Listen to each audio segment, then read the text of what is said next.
Hey everyone, welcome to Aerobic AF. I'm Ken. And I'm Quinlan. We're pumped you're here. This is your home for running, fitness, and all things hybrid training. New episodes drop weekly wherever you get your favorite podcasts. And don't forget to connect with us on our Instagram at aerobicafpod.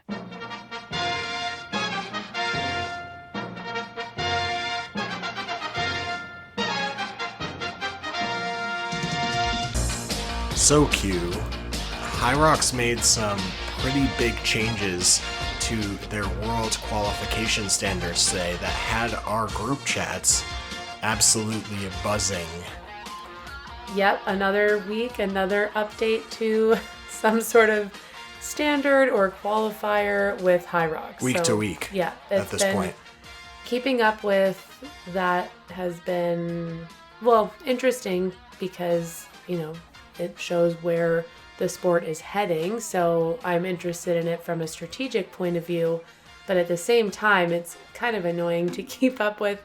And it's also changing mid-season, not affecting the next season, but like this current season, which feels a little unfair, but anyways, I don't know. Okay, so the change that we're talking about for people who were not following the social medias or didn't see the announcements, basically HYROX is changing the way that athletes qualify for the World Championships, and seemingly retroactively, or at least starting right now until the end of this season for the World Championships in Stockholm, they are now limiting roll down spots and moving elite qualification to a point system. So this seems like a kind of small rule change, maybe initially, but it actually is like quite a big one, especially for maybe not the elite athletes, but for those kind of more like semi-professional amateur athletes who are trying to qualify for Worlds. Yeah, life as a sub-elite athlete can be actually quite frustrating because you are performing at a high level, but not high enough that you are necessarily thinking about quitting your job and going full in. I think some people do, but for a lot of folks, it's just like you keep your day-to-day as is, but you have big goals and you see the potential to get there. So when these types of changes come in, it can be difficult to kind of process because it feels like it is taking away an opportunity from someone to, achieve something like going to a world championship, which is a really big deal. So even for me personally, the way that it's kind of funny, actually, the way that I've qualified for world championships each year. It's no longer eligible. No longer applies the next year. So when I qualified in 2024, I qualified in the open division and I won my age group in that race. Now you cannot win or qualify through open. It's only the pro category. What's funny about that is I figured that I would take my crack at pro, and then eventually I was like, oh, well, if I don't make it in the pro division, then at least I can just retroactively go back and just win my open age group. Nope, not that anymore. Was it. Should have done it in 2024. Yeah, so then, the next year, this past fall, I obviously am now only racing pro races, but I came third in my age group. And so I got, there were two people who declined the world championship spot ahead of me. And that's how I got in, I think, because otherwise there would have been two age group slots that were allowed to go, which I don't think was the case. And so then again, now with this new rule change where there's only one roll down, and it's not even a real roll down. It's like it only applies if the person ahead of you is qualified already qualified. If they decline, that's it. So it's basically either I go or nobody goes. Yeah. So that's going to be tricky, especially for the races in the fall, early on when no one's qualified. Yeah, I'm not sure how I feel about it. I think on one hand, it maybe protects the exclusivity or the prestige, of qualifying for a world championship now that it is much harder. But at the same time, I do wonder how this will impact or encourage athletes to be participating in a pretty aggressive way if they're feeling like all they can ever do is, kind of beat their own personal time. There's no real like extra thing to strive for. I understand trying to protect the sanctity of the World Championships, but it's really hard to see this as anything other than taking away opportunity from a large portion of athletes who would be eligible for a spot. And are willing to pay to go to this event. Like it's a big deal, and it's not for free. Like it's not like HYROX is paying for you or your ticket, which a lot of people have assumed is the case. No, you have the privilege to spend $350 to go to the World Championships in Sweden. Buy all the merch. Yeah, but forget about all the merch that you're gonna buy. That's a whole nother thing. Yeah, so I'm curious to see how this evolves over time. They've also, I think, communicated or alluded to the fact that they will be changing this again next year. Like it'll be even more different for how the age group qualifiers work, but it's unclear what that looks like. Yeah, they haven't made any announcements yet about what might be coming down the pipeline for next season, but it seems pretty clear at the moment that they'll be changing, or at least going with the kind of point system that they've done the soft launch here for at the end of this season, which has also been very confusing. They'll be moving forward with Elite 15 pro doubles partners having to be from the same country, which is another rule change that will be coming down the pipeline. So good luck to, all the countries. Yeah, Hunter McIntyre. He's going to need to find an American partner now. Not that that'll be difficult for him. A lot of people are going to be partner hunting, so it will be interesting to see who teams up with each other. But yeah, maybe it becomes more about qualifying for your regional championship race because that feels a little bit more accessible. I'm not sure, but I think it will definitely impact maybe some morale or the focus we have on HYROX. Like right now, it's been very kind of all in on that sport, but maybe it is going to be an opportunity to race once or twice, but then focus on other like races or distances. Admittedly, like I'm probably still going to race a lot next year because it feels like I'm kind of on the cusp of a couple of these qualifiers. So we'll see if the fitness is there, but it's definitely a lot harder. I'll say it seems like to me, the majority of the reactions that I got towards this were extremely negative. Okay, you were in the comments section. Well, just look, even just people texting me about it. Everybody was saying, like, WTF is this? This is BS. Yeah. How could HYROX retroactively change the rules mid-season? For this year. Also, people are just suggesting I'm paying $250, $300 per ticket to travel all over the United States and all over North America to try to qualify for these races. Some of our friends have tickets already booked overseas because they thought that they were going to be having an opportunity to qualify. Yeah. And now that's all like kaput. It is a shame. I think, the outside of the new announcement and new rule itself, I think it is frustrating that it happened in the middle of a season. It would have been probably better for it to be announced at the beginning of the season or end. Same thing kind of happened with the relay qualification. Normally it's the team captain that chooses who they want on the relay. We know that there's also probably different strengths that are, better for the relay versus solo races. But now the way it's done is you need to have the most amount of points or top two amount of points. So top two men and women. But I think you were mentioning there's some athletes out there who have just gone all in on one station to perfect it. And then they, get asked to be part of the relay because they're so good at doing this one thing. Yeah. I think the most notable example, I think his name is Travis Owls. And he basically can do a 2-minute or less, less than that even, burpee broad jump.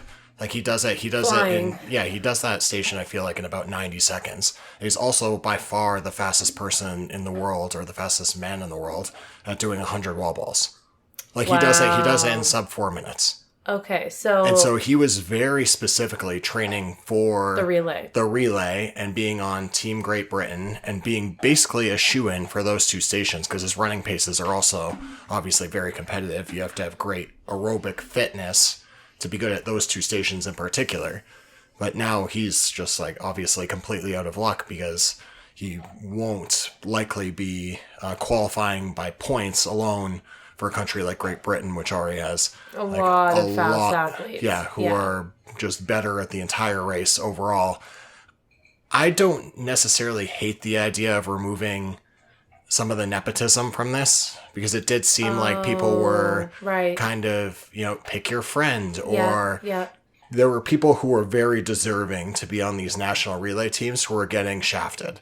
I think So that's fair. it's fair not call out. it's not as if I think that this change inherently is bad, but it does seem like we're now trending towards the ability of athletes to be able to race multiple times, 5 times, 6 times, 7 times a season, and that's going to be rewarded by being able to get more points, and that's not accessible to, again, the average amateur athletes. It's basically rewarding people who have either the financial means to be able to take all these trips and travel and just race more, or athletes that have the ability who have actually committed to a more full-time aspect where they're just actually professionals. I think it's actually getting out of the grip of the kind of more casual or amateur athlete to be able to compete in these events, or depending on how they announce this new World Championship qualifier shaking out next year, it might even get further and further out of reach. At least that's how it seems to me, just looking at the changes that they've made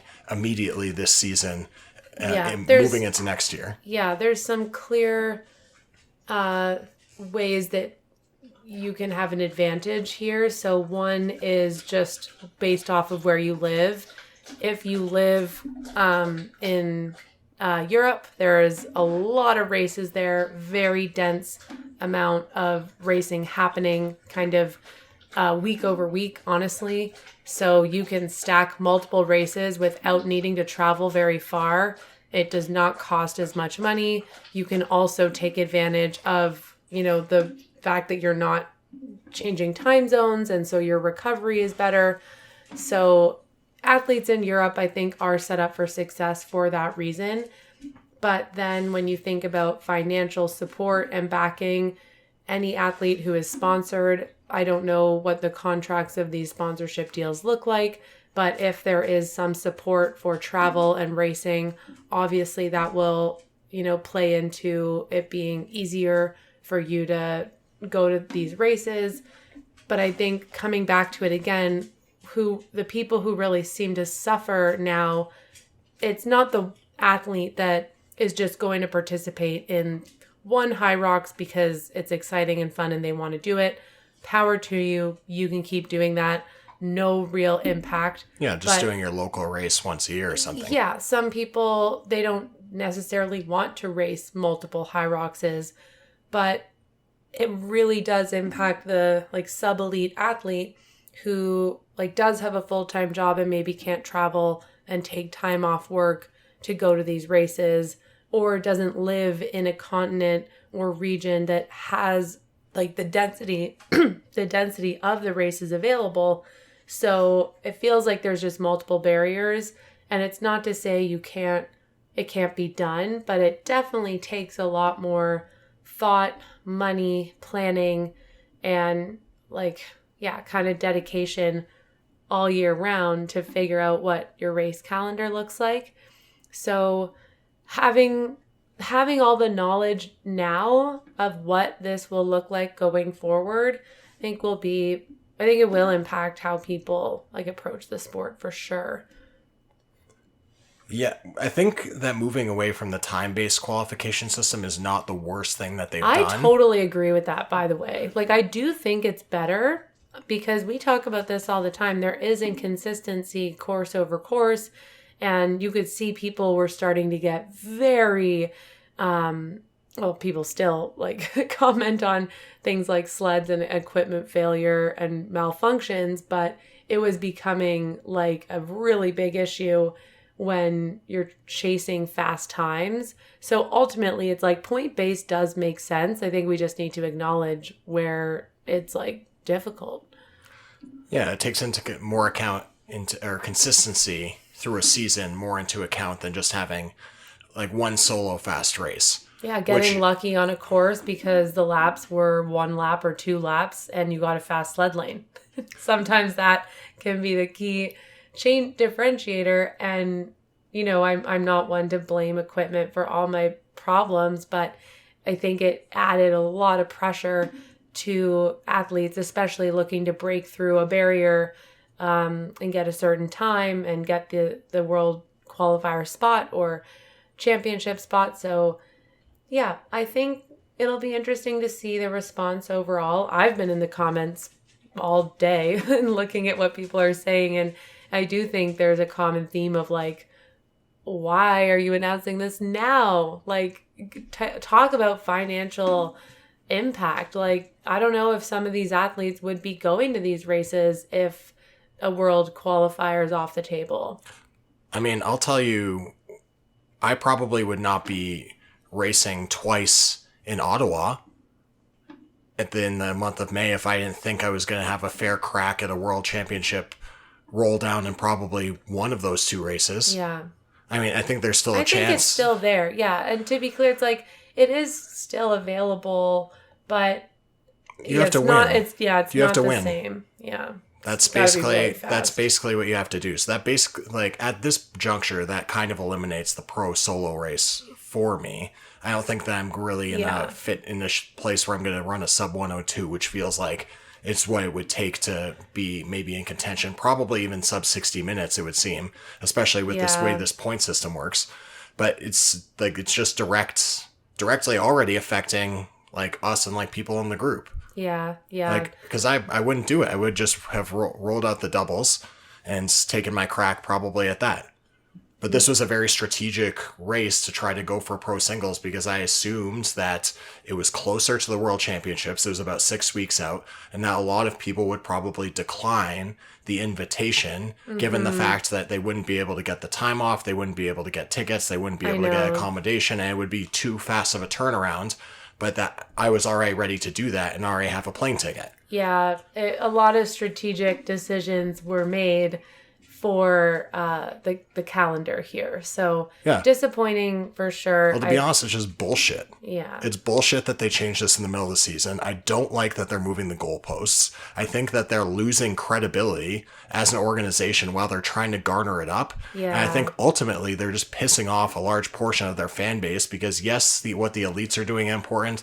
And yes, it's obviously important to have top athletes showing up at your races. But if you're basically taking the incentive away from the top 2 to 5% to appease the one, then what are you doing? Yeah, it is interesting taking a step back and thinking about what the goal is here, because I do think you need to consider how many participants are racing per year and all those metrics and data points that I'm sure the organizers do want to see go up. But it seems like the rhetoric is around like getting this Olympic sport bid, and it seems like decisions are being made to support that journey versus maybe just having an accessible racing system that I think was doing pretty well up until kind of the last few weeks. It's been difficult to keep up, I'd say. I think that the mistake that they're making here is they built their whole brand off of accessibility. That's why they've been so successful. People can't go out and buy a $10,000 bicycle or train for 20 hours a week for an Ironman. People don't have the fitness or the capacity, or they don't want to bust up their knee by trying to run a marathon inherently. People don't have the skill set or the requisite skill set to do a walking handstand across the gym and then flip a 300-pound tire. That's not available to the average person.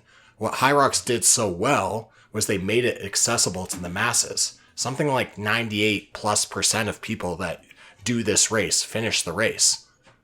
Yeah, so it's a huge it's a huge accomplishment because it's a hard race too. Like it's not easy out there. And so the fact that they have been able to, garner this much popularity and It's engagement. amazing. They've done such a good job. It's amazing. But I do think, sometimes you see this happen with even like startups or small businesses where they start to scale and the growth becomes uncontrollable in a way, and then it starts to become mismanaged, and you can see that this is obviously them trying to scale in a way, but it's not exactly being managed the best, and we're obviously seeing a lot of kind of disappointment from participants week over week with learning about these new rules and it being very unclear of even how to figure out what the rules are. Yeah, so I would definitely look at it as kind of like a startup that's growing and is like, wait, we don't really know what to do. So I guess we'll have to see what the rules end up being kind of at the end of this season going forward, and then what the response is. It's been an interesting watching the public criticism because I know that they've been catching it from more amateur athletes or people who were expecting roll downs who are now retroactively not going to get them.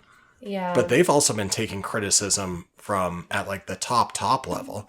I mean, Rich Ryan was cooking these guys based off of the judging conditions that he experienced in the last Elite 15 that was race. Shocking watching his He was judge. so angry, and he was hitting all the movement standards. Yeah, I don't blame him at all. And standardizing the judging is also something that should be prioritized. I think over this. Yeah, I think it feels frustrating as an athlete too, because for those who don't know, there are not exactly consistencies with the equipment that you're using. So even apart from just the sleds, as you might hear that a lot, how some sleds move slower than others, and that's often based on not just the turf, but the actual physical bottom of the sled. We know it's, ultimately friction that can be worn down. Yeah. So, there's inconsistencies with equipment. You don't really know what you're going to get on the day. But then in terms of judging, it is up to the judge that's watching you do the burpee broad jumps, the lunges, the wall balls. And I even saw the other day someone got their 2-minute penalty for spitting, which is something that you were afraid of. We all get afraid. We're not going to say any more on that. But that 2-minute penalty cost her a spot in the Elite 15. I think she ran an hour or a 101, and that sucks. Like she didn't get any advantage from that, and obviously you don't want people. Can you imagine though if you had 8,000 athletes just running around just spitting on the floor of the Undercare Center? The rule makes sense. It definitely makes sense. But for people that are coming from a road racing background, I've seen some things go on in road races, and I haven't even been doing it as long as you. Yeah. That would make people's hair curl up on the back of their neck. You're working up a sweat. You're breathing weird. Like there's, fluid is. We'll call a spade. People are out there. They're hucking loogies. They're doing snot rockets. I've seen people piss their pants on the course, and I haven't even been doing that for this long. So it's like, just for consideration, it's like that's the one extreme. Sometimes maybe, and people are just sweating everywhere in there anyways. I don't really know what the difference is outright from sweating on equipment. Yeah, like the equipment maybe can get pretty gross, but I'm with you though. Just to come back to the original point, I'm with you. I think that they just grew too exponentially, and they had no infrastructure ready to grow at this rate. And the problem is that they just keep pushing it through. Yeah. They were not ready to buy tickets. Their platform is not ready for that. They're not ready for the demand. They just keep adding random days here or there. Last year, they didn't even allow resale tickets because they were upset about alleged black market. But they basically just caused a monopoly where people had to buy the tickets and then could never get refunded. If you were injured, you couldn't transfer it. You couldn't do anything. So that was a disaster. That Like, they was- just seem to be making decisions off, like, just flying by the seat of their pants. And it's so annoying and frustrating as somebody who really enjoys the sport. I know. It feels like it just has no organization. There's no clear direction about what's going on. And also, they're just retroactively changing things whenever they want. And I'm like, why should I support this? Like, I'm going to keep continuing races this year, and like, I obviously will continue to race next year because I really enjoy the sport. I know. But I am actively really pissed off and frustrated at the way that this is being managed. I think that we deserve better as athletes if we're going to be investing the time into training and invest the money that we're investing to go to all these events, and then to get a championship bid that then we have to pay even more than a regular ticket for, that now you just can't qualify for. Yeah. The whole thing is just extremely frustrating, and I'm very upset about the way that they've managed all I can this. see that, yes. And you make a lot of valid points. You are also not alone. I mean, I feel very similarly too, of course. I think it is ultimately just frustrating when you do invest the time in the training. Like, you look at other races that are much more established, such as the Ironman or marathon, and you know exactly what you're going to get. Like, at Very most, clear. I mean, at most, the thing I would say it's most similar to is the Boston Marathon qualifying time standard. You gotta shave 10 minutes off that bad boy. Yeah. To be safe, basically. Well, also, they do move that time standard every few years. So I was looking back, actually, and in 2010, the men's qualifying standard for age 18 to 34 was a 3:10. Today, in 2026, 2027, it's a 2:55. So that's 15 minutes. But oftentimes what they'll do is they'll only change it based on the cutoff times from the previous years.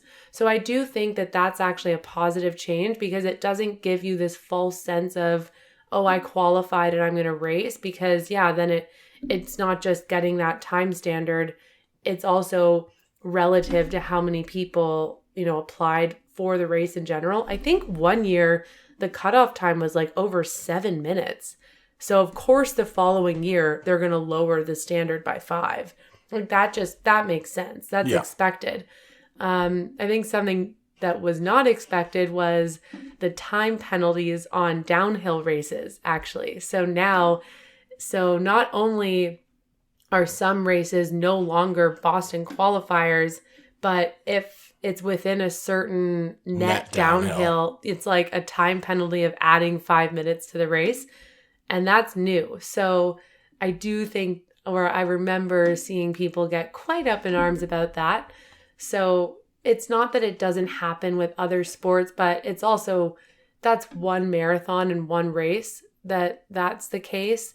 The other aspect of it is like qualifying to run the Olympic trials. So if you are an American, I think now the time standard is like 2:37. Someone can correct me if I'm wrong, but it used to be like 2:45, then 2:37. It might even be 2:35 now, but that keeps moving as well. I think that really speaks to the, not just popularity of running, but how fast the overall population is getting. And they do want to protect, I think, some of the prestige, and also just how many people they can host at these events. But HYROX seems to be a little chaotic right now. It's not just time standards that are changing. It's like everything is changing. So it's a lot. Yeah. And the growth is fine. Like, we understand that Ironman went through this, Spartan went through this.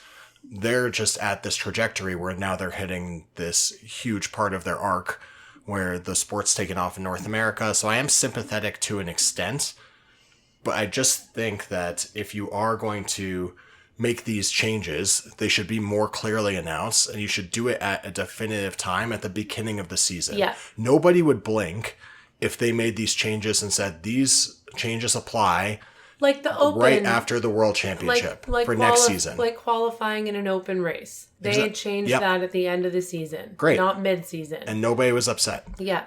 Because they were clear and the communication was clear. And I think that's why I'm saying it seems like they're very disorganized. these press releases Yeah. and they aren't making statements about it. And it seems like their main Instagram accounts aren't actually posting anything about it. That's So true, you're just actually. getting the news. I Like, don't we're even know filtering how through people news. find this out. Well, I don't know. We have insiders. I guess HYROX so. insiders. That seems to be the only way, because I still Hybrid can't. fitness media. Well, I still can't even find out like how many points I have. Like, We don't even know what dates the points count between. It's because they post something on their website and then they release a video, and both those have contradictory evidence. So it's like, do points count before this date? Do they count after this date? It seems like your points from Toronto and from Vancouver counted, but then according to the website, only points after beginning of November counts through April 1st. I don't know. It's a disaster. This whole thing is a disaster. They need to get a marketing, like a press Where's the PR, release company. What is it? They need to get like Pam Bondi up there. PR management 101. Like, They need something. someone say something. They need someone with experience public speaking. They just need someone to deal with their press releases. Yeah. Because the whole thing has just been, I think that's where most of the frustration is coming from as well, is that it's just confusing. Yeah. So I guess I predict in the next year we will see this like stabilize.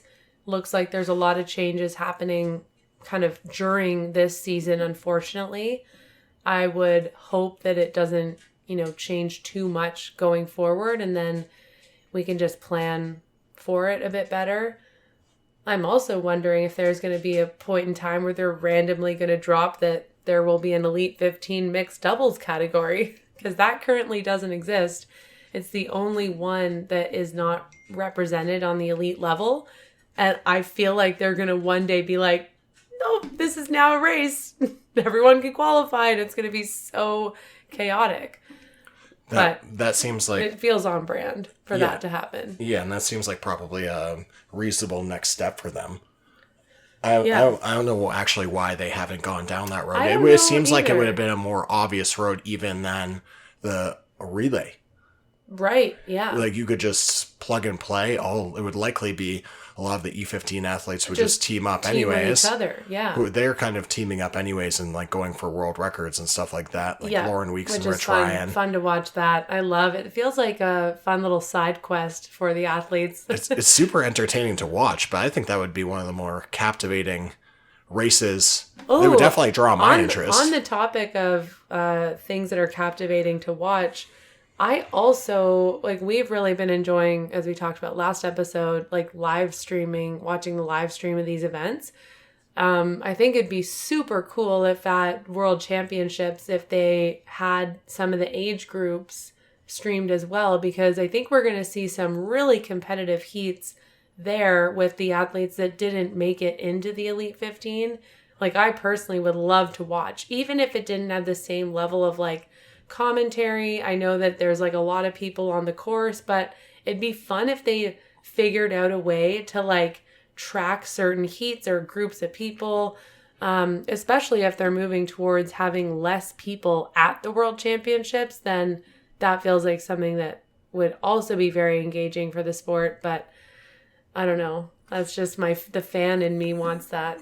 It would be a great feature if they did that. Just have even just a sedentary camera. Yeah. That's just kind of watches the stations, and then you could pick your camera angle.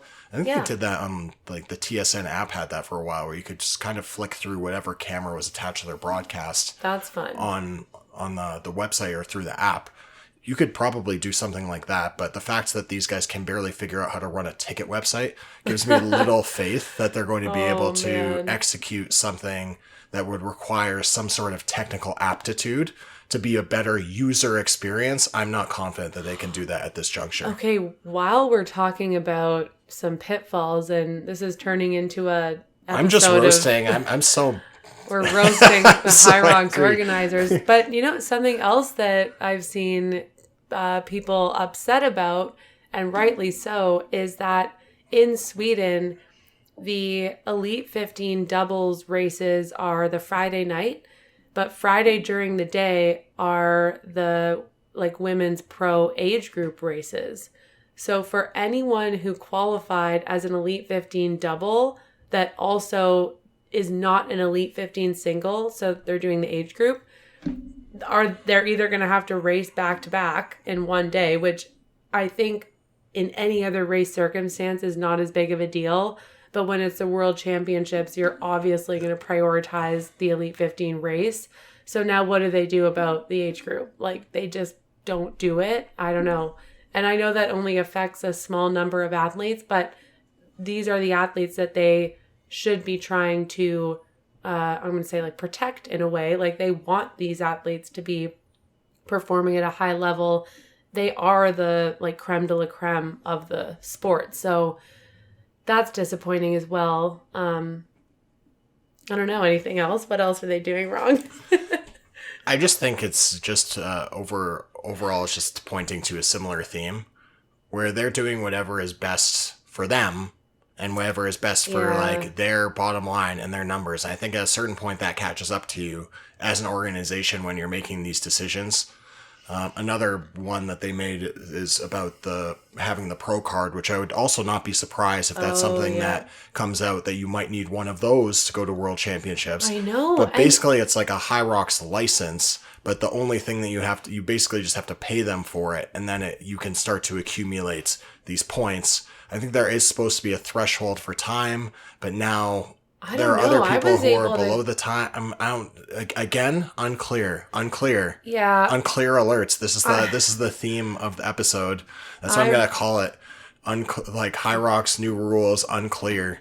Yeah. And if you know someone who's not clear on the rules, don't send them this podcast, because definitely do not send this to anybody that is really enjoying HYROX. Do not send it to them. If you know people that are upset, then you can send it to them and they can join our... Yeah, misery loves company. Yeah. But the HYROX athlete license is interesting because I just bought one, but that's mainly so I can accumulate points like in a doubles race.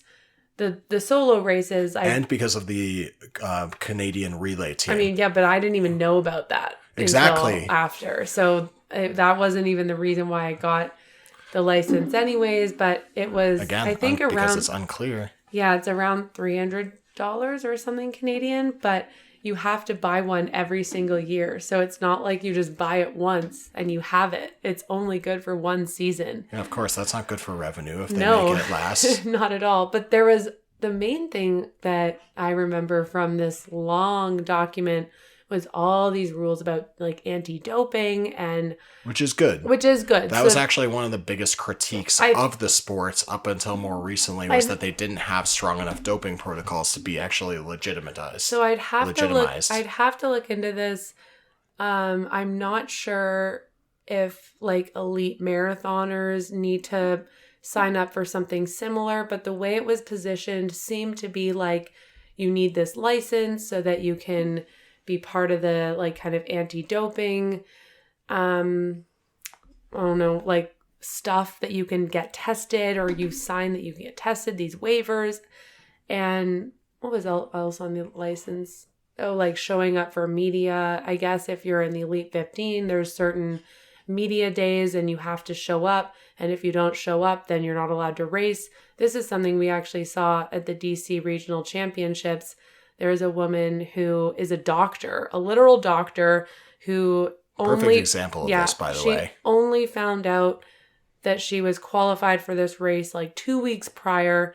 She's like a surgeon, so she was working all week, and they had these like media days where you had to show up on maybe the Friday, so the day before.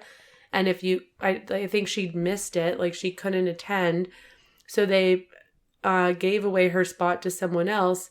Ironically, that person wasn't at the media day either, because they didn't know that they were racing, and then they got to race. So it doesn't even make sense. It's arbitrary. It's so random. And oh man, I think the problem is that it doesn't feel random though. This is something that just feels like favoritism, or they're just canceling somebody's race who qualified for this Elite 15, like top tier qualification, something you work really hard for, and then they just told them that they can't race, and the other person also wasn't at the briefing. Yeah. So maybe it was a briefing. It was a press briefing, media availability thing. Yeah, and if you're late you also might lose some money from if you win. Like, I don't know. There's all these different rules. Honestly, that's fine. If there's a Right. cash penalty from your winnings, if Sure. you, like that's it's part of it. You should be expected. Maybe at that point that part I wouldn't have a problem with, but I do have a problem with them telling this person that they can't race. I know. That's actually devastating. That's sad.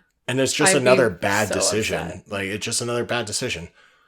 I have Since to we're wonder. just going down every single bad decision they've made in the last 6 months. I know. And do we have some more? I'm sure we could think of some more. We probably could.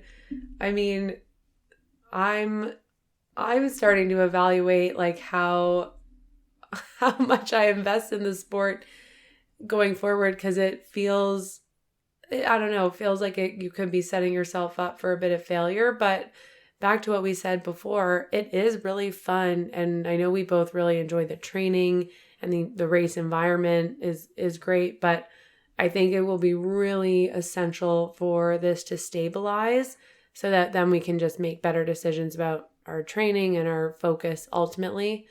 But yeah, it's been a string of a lot of updates, not the best communication. Which ultimately is probably where we can leave it. I don't know if I have too much else to add. This has been a spicy one for me. I know we need to go. I had to take a Xanax after this. Well, I was gonna say like tea or something. Calm down. That's not enough. maybe a shot. I need something prescription. Let's rile you up more. What else can we talk about? I don't know. I think I still have some Tylenol 3s left over from my sinus surgery. Maybe I'll pop a couple of those. Yeah, we all have our ways of neutralizing our nervous system. This is a joke, by the way. I'm not going to go take Tylenol, but I am very upset. But it will be interesting just to see how they manage this moving forward. My hope for them is that they just are a little bit more clear, and that they make the changes at times that are appropriate, because I think that would alleviate a lot of the stress that we feel as athletes. That's my main takeaway. Yeah. Just be clear and do it in a timely fashion at the beginning of the season, or announce at whatever point, like that's far enough away in the future. Don't just be like effective immediately today. And I'm like, what the hell am I supposed to do with that?